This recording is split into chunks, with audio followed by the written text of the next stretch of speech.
दोस्तों ये देखने को मिला है कि घर में जो पंगा लिया है कुनिका ने मृदुल और गौरव से वो उन्हें ही भारी पड़ गया है, क्योंकि गुस्से में आकर कुनिका बहुत सारे ऐसे शब्द बोल देती है उन्हें बिल्कुल भी बोलने नहीं चाहिए, क्योंकि उनसे उनकी पर्सनालिटी नजर आती है।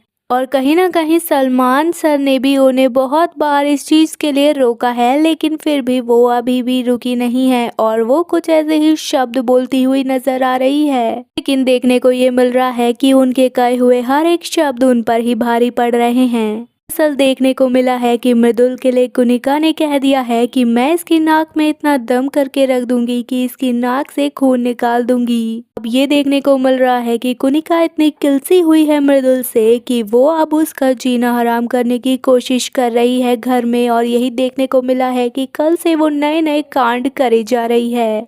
उन्होंने बेडरूम एरिया में ये सारी बातें बोली थी जो कि अमाल के साथ बैठकर कही थी, और गौरव ने ये सारी बातें सुनी थी। और ये देखने को मिला था कि कल रात को यही बात गौरव ने मृदुल को बताई और सचेत कर दिया उन्होंने मृदुल को कुनिका की इन हरकतों और प्लान के बारे में, जिस पर आज देखने को मिल रहा है कि मृदुल ने साफ साफ कुनिका से ये कह दिया है कि आप क्या कहने वाली थी कि मेरे नाक में से खून निकालेंगी, मुझे परेशान करेंगी, और अगर आपको ऐसा ही करना है तो मैं सामने खड़ा हूँ, करके दिखाओ। तो उसके बाद अपनी सफाई देते हुए कुनिका ने कहा, ये सब मैंने गुस्से में कहा था, क्योंकि जो तेरा डिसीजन था शेख अशनूर की गलती होने के बाद भी उसे बचाने का और उसकी सजा हमें मिल रही थी, वो मुझे पसंद नहीं आया था। वो सब मैंने फन वे में बोला था, मैं ऐसा रियलिटी में करने नहीं वाली थी, क्योंकि मैं ऐसी हूँ ही नहीं। तुम इस बात को कुछ ज्यादा ही सीरियस ले रहे हो। तुम्हें क्या लगता है कि मैं ये सब करने आई हूँ यहाँ पर? गौरव ने ये सारी बातें सुनी तो वो फरहाना से कहने लगे कि कुनिका बहुत ही शातिर है, क्योंकि वो अपने कन्वीनियंस के हिसाब से अपनी ही बातों से पलट जाती है। पहले तो बोलती है और उसके बाद मुकर जाती है, यानी कि जो अपने शब्दों में ही नहीं रहता उस पर क्या ही कोई भरोसा करेगा। कल को तो ये कुछ भी बोलकर पीछे हट जाएगी। मृदुल को ये बात बिल्कुल पसंद नहीं आई, इसी वजह से उन्होंने साफ साफ कुनिका के सामने इस बात को कन्फ्रंट किया और कहा, आप घर में सबसे बड़ी हैं और मैं इतना छोटा हूँ आपसे, और मेरे लिए आप ये सब पीठ पीछे कह रही हैं कि नाक में से खून निकाल दूंगी, इसका जीना हराम कर दूंगी। ये सब कैसे शब्द हैं? घर में और कोई ऐसा कुछ बोलता तो मैं फिर भी विश्वास कर लेता, लेकिन ये सब आपने कहा है, मुझे तो अब यकीन ही नहीं होता आप पर। अपनी सफाई में बस कुनिका यही कह रही है कि मैंने वो गुस्से में कहा था और अभी भी अपनी गलती का कोई एहसास नहीं है उसे। तो मृदुल ने उसे जवाब देते हुए कहा कि जिस तरीके से फरहाना आपको बहुत सारी चीजें गुस्से में बोल देती है, लेकिन वो सुनकर कहीं ना कहीं आपकी फैमिली को तो बुरा लगता होगा ना।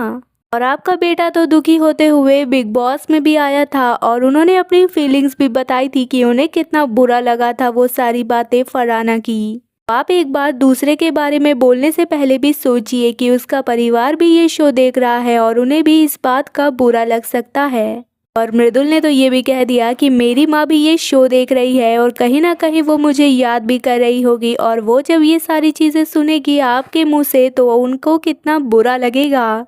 और कुनिका इतने में भी चुप नहीं हुई, बल्कि अपनी आकड़ के घमंड में आकर उसने तो मृदुल से ये तक कह दिया, तो इतनी ही दिक्कत है तो अपनी फैमिली और दोस्तों से बोल, मुझे वोट आउट करके निकाल दे घर से बाहर अगर दम है तो। ये शब्द कुनिका पर ही भारी पड़ जाएंगे, क्योंकि जिस तरीके से वोटिंग लाइन चल रही है कुनिका ही सबसे नीचे हैं और उन्हें बहुत ही कम वोट मिल रहे हैं। कहीं ना कहीं कुनिका की जुबान सच न हो जाए और वो घर से बाहर ही हो जाएंगी। और गौरव ने मृदुल का साथ देते हुए ये तक कह दिया कि जब खुद की कैप्टनसी आई थी कुनिका की तो वो तो आधे में ही छोड़ के चली गई थी, और वो मृदुल को वीक कंटेस्टेंट कहती है। और मृदुल की तारीफ करते हुए गौरव ये भी कहते हैं कि तूने कम से कम अपनी कैप्टनसी में साबित तो किया कि तू असली कैप्टन है घर का, जिसने किसी भी परिस्थिति में हार नहीं मानी और अपना मैदान छोड़कर नहीं गया। फिलहाल दोस्तों, जिस तरीके से कुनिका अपनी जुबान को संभाल नहीं रही घर में और इस तरीके से अब शब्द यूज कर रही है जबकि वो घर में सबसे ज्यादा बड़ी है उम्र में, आपका क्या है कहना है इस पर? अपनी राय कमेंट में जरूर बताएं। वीडियो पसंद आए तो वीडियो को लाइक, चैनल को सब्सक्राइब करें।